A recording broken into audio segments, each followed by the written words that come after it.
No? Yeah, it's difficult, but it's possible.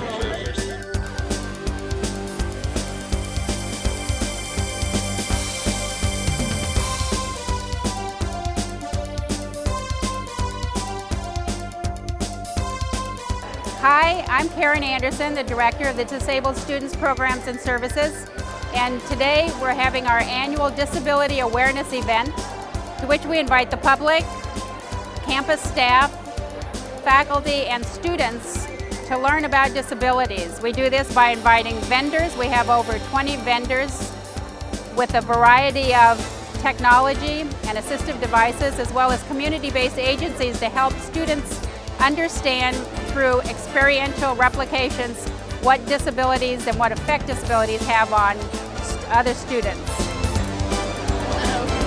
Does that make me normal? Hello. What did we do? You're being filmed right now. We're being filmed? Yeah. Hi. Where is he? So I can like wave in the general direction. He's about 2 feet in front of you. We've had the event for 14 years. It's grown over time.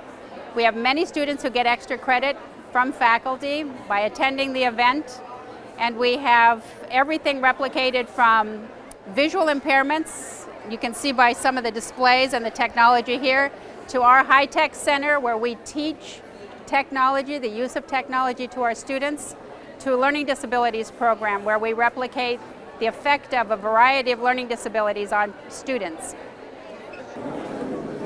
Okay, this is the mirror box activity. What you need to do is trace around the star, keeping within the 2 lines, but you can only look at the reflection in the mirror. Can't look down at your paper. Okay? And this gives you an example of what it's like to have a learning disability. It seems like an easy task to trace around a star, but when someone has a disability, they see things differently, and an easy task for them takes a lot longer. If you were doing a math problem, computer work, reading, it would be equally as difficult for someone with a disability. So some other accommodations to help the students is note takers. So during a lecture, they can just concentrate on one task and not have to do more than one thing at one time, like you're doing right now. That's a main accommodation to help students. How was it?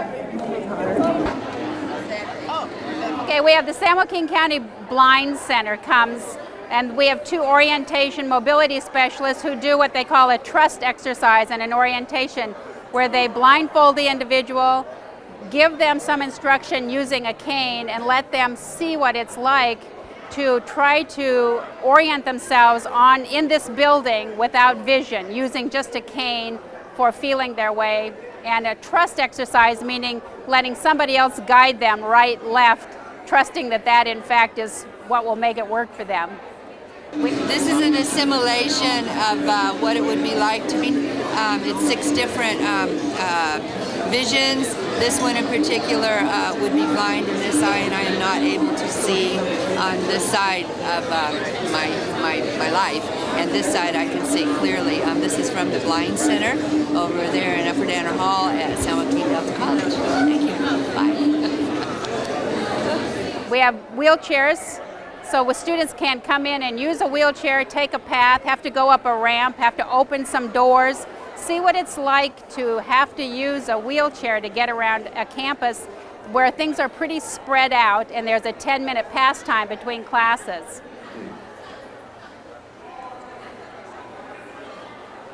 And we have what we call an unfair hearing test, where they're listening to tapes with a variety of decibel loss, hearing loss, and have to replicate what they think they hear.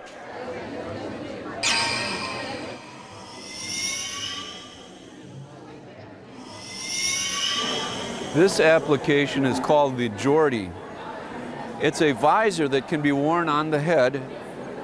It can look in distance as well as near. In this application, you'll notice on the television screen, we'll see the same things you would see through the goggles. We can make it bigger, smaller, in distance. The information is fed into these two small screens, which is the equivalent of a 54-inch television as seen from 4 feet away. Right now, I'm using it for a distance application. I'm looking across the room, and for example, we'll look at a clock over here, and we'll zoom in on it, and we can see the time. We can see any information from a distance, all fed into the screen. Or we could put it into the docking station, as I'm doing now.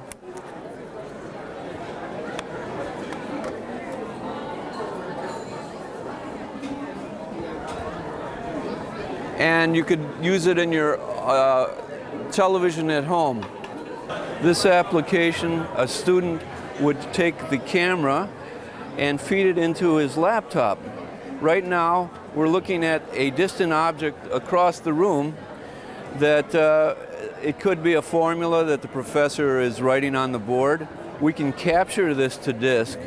We can make the screen as big or as small as we need to, and we can move it wherever we want. The application is useful with word processing, distance vision, as well as near vision. It will magnify as high as 60 times on this small 15-inch screen. This is the Clarity Classmate. I'm Jim Jorgensen from Advanced Vision System. The Clarity Classmate, it's a pocket device. The charge and the batteries last for about 4 hours. It will zoom from 4 times to 9 times magnification. It has 3 different modes: inverse, enhanced black and white, and color. It's relatively inexpensive. It's great for taking with you in a library, or you can take it to the store, read cylindrical objects. It's autofocus. It's $645. Hi, these are CCTVs, or closed-circuit televisions. They were invented about 35 years ago by Telesensory, the company that I represent. They're for people that have legal blindness issues, and we're able to zoom in and provide additional contrast for them to be able to see with. We can take any person that has legal blindness issues, in other words, they have macular degeneration, retinitis pigmentosa, or retinopathy of any kind, and enable them to read and do this comfortably, gaining them the ability to have confidence in their life and ability to read mail, newspapers, and other items that they find important to themselves. My name is John Simkovitz. I'm with Keyboard Alternatives out of Santa Rosa. If I'm missing digits, I'm able to type with this device. I can put it on the floor and control it with my feet and type. So this would allow us to generate a W, a V, a backspace, and enter key. Push down, we go into mouse control. So now we have mouse movement. Or again, I can put it on the floor and control it with my feet and type. And if anybody's never seen, a blind student has never seen a window screen before, this is what it looks like. And they can feel what the screen looks like. The only thing we can't braille right now is Chinese, Japanese, anything that has to do with complex symbols for language. We're not able to do that yet. But I'm pretty sure there's somebody out there working. Hi, my name's Janice Wolf, and I'm an adaptive technology intern here at Delta College in Disabled Services. Now I'm going to show you JAWS, the JAWS program, which is a screen reader for the blind. And we use it on the computer, and it's how blind people can access the computer.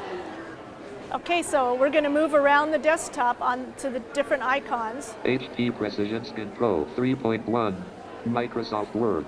Going down to Microsoft Word, and I can open up Microsoft Word by pushing Enter. Document 2-Microsoft Word, page 1, edit. And so JAWS tells me that I've opened Microsoft Word, and I'm on page 1, document 2, and I'm ready to type what I want to type. F-J-A-N-I-C-E, space double A-L-T-H. Enter. And JAWS gives me feedback onto what I've typed. Then if I want to close that document, I do Alt F4. Microsoft Word dialog. Do I want to You save the save the changes? changes to document 2? Yes button. And I'm going to tab to the no Tab no button to act. and push enter. Enter. Now it's closed it. And now if I want to go back to my desktop, Windows M desktop list view Microsoft Word. puts me back on the Microsoft Word icon on my desktop. My name is Ted Wattenberg. I'm the Assistive Technology Coordinator, and I teach Assistive Technology at San Joaquin Delta College. One of the primary types of assistive technology that will help students are those technologies that can help people learn to read or help people read better.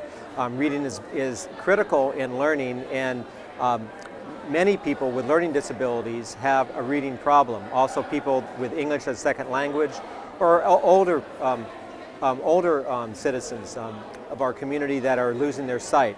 So the ability to read and to have supportive reading is very important. I have a Harry Potter book on here. Chapter 1 got lead amended. The hottest day And as you can see, the words are being tracked in red. The drowsy silent play over the And you can adjust the screen color, the background color, the rate of the speech, the size of the font, and the voice. You can change different voices to a woman's voice, a man's voice.